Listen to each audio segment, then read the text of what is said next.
Hello everyone, এয়া মই কি খাইছো দেখিছেনে চিকেন বিৰিয়ানী কেনেকৈ বনালো চাও আহকচোন। এয়া পিয়াজ লৈছো, ধনিয়া, পদিনা, আদা নহৰু পেষ্ট, জলকীয়া দুটা লৈছো।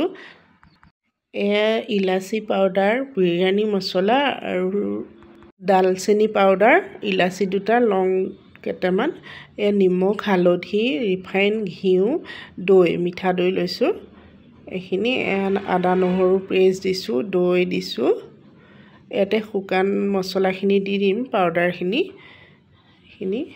ইয়াতে হালধি, নিমখ দি পেলাই মেৰিনেট কৰি থৈ দিম 1 ঘণ্টাৰ কাৰণে। এইখিনি ধুনীয়াকৈ ঢাকি থৈ দিম, এইখিনি সানি লৈ 1 ঘণ্টাৰ কাৰণে। এয়া মই চাউলখিনি ৰেডি কৰি লওঁ এতিয়া। চাউল যিটো গিলাচেৰে লৈছোঁ 2 গিলাচ, সিমানখিনি পানীও সেইটো গিলাচেৰে জুখি পেলাই দিম মই। ৰিফাইন দিলোঁ। পিঁয়াজখিনি ফ্ৰাই কৰি ল'ম এতিয়া। প্ৰথমে 10 মিনিটৰ কাৰণে পিঁয়াজখিনি ফ্ৰাই কৰি ল'লোঁ। ইয়াতে দি দিলোঁ ইলাচি, লং, তেজপাত দুটা।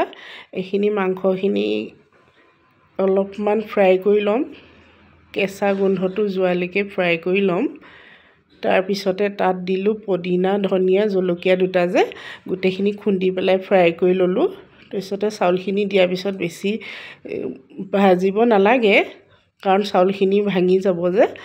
গৰম পানী দি দিলোঁ 2 গিলাচ জোখত। মই বনাই থাকোঁ যে, মোৰ পূৰা আন্দাজ আছে আৰু কিমান দিব লাগিব, সেইকাৰণে গিলাচ দি নুজুখিলোঁ। আৰু ঘিউ আপুনি ঘিউটো কম জুচি কৰিব নহ'ব, 5 চামুচ 6 চামুচমান দি দিব লাগিব, তেতিয়াহে চিকেন বিৰিয়ানীটো বহুত ধুনীয়া হয় খাবলৈ। এয়া মোৰ ৰেডি হৈ গ'ল, দেখিছে নহয় কিমান ধুনীয়া হৈছে, একদম জুচি হৈছে।